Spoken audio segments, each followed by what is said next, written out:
Point of order, Robert Alley, he, they. My understanding as an equity-seeking delegate is that these cards are to help the chair hear equity-seeking persons and that we don't only hear from white male delegates.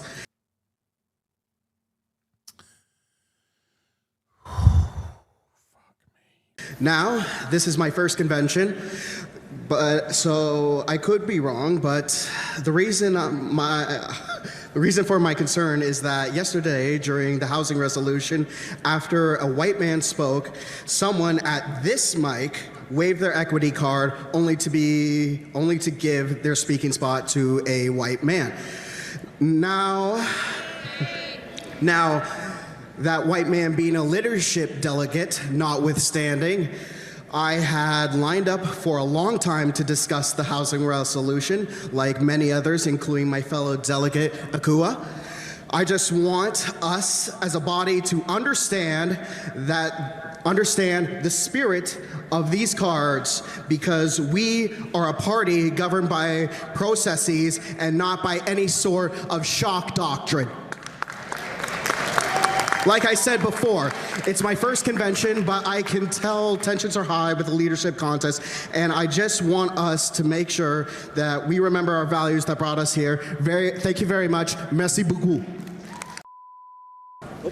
Hi, Akua from Prong, pronouns she, her, Whitby, Ontario. I would like to echo the sentiments of my friend Robert here. Yesterday, this card was used in an inappropriate manner.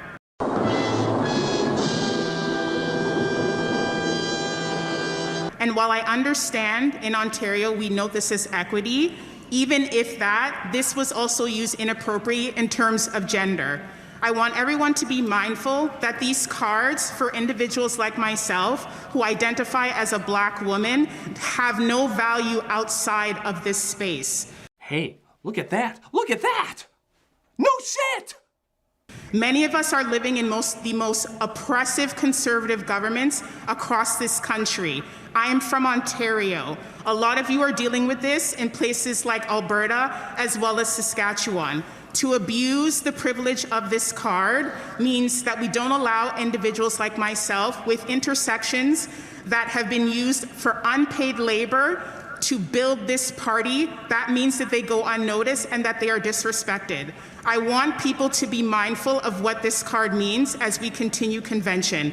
It's not enough to say that we believe in gender equity, and it's not enough to say that we are intersectional and value social justice if we do not model that behavior inside and outside of this space. Thank you. There's a point. Let's hear the point on microphone 1. I'm sorry, just real quick, point of personal privilege. I understand there's very little time and for delegates to speak, but early on the mic, it's hard as a racialized and transgender delegate to sometimes use this card and speak up, speak to somebody in front of me in line and ask, hey, this pertains to multiple intersecting parts of my lived experience. I'd like to speak. I was rejected when I talked, and it's frustrating when these are my rights being directly under attack right now in Alberta, and that a cisgender woman had spoken over me. And I understand her rights are important too. This pertains to her too, but I don't know. I hope that in the future the federal NDP will also have a broader interpretation of the equity cards for speakers. That's all. Thank you. I will invite delegates to assist me in better using the card by forming a straight line behind the microphone with a prominently displayed equity card. If I see speakers ahead of you who are not holding a card prominently, it would be wrong of me to guess about their gender identity, and I will come to you. This applies so far, according to your rules, for gender identities other than a dude, but it is open to us to change our rules as we like as we move forward into the bright and golden future. I will invite delegates to assist me in better using the card by forming a straight line.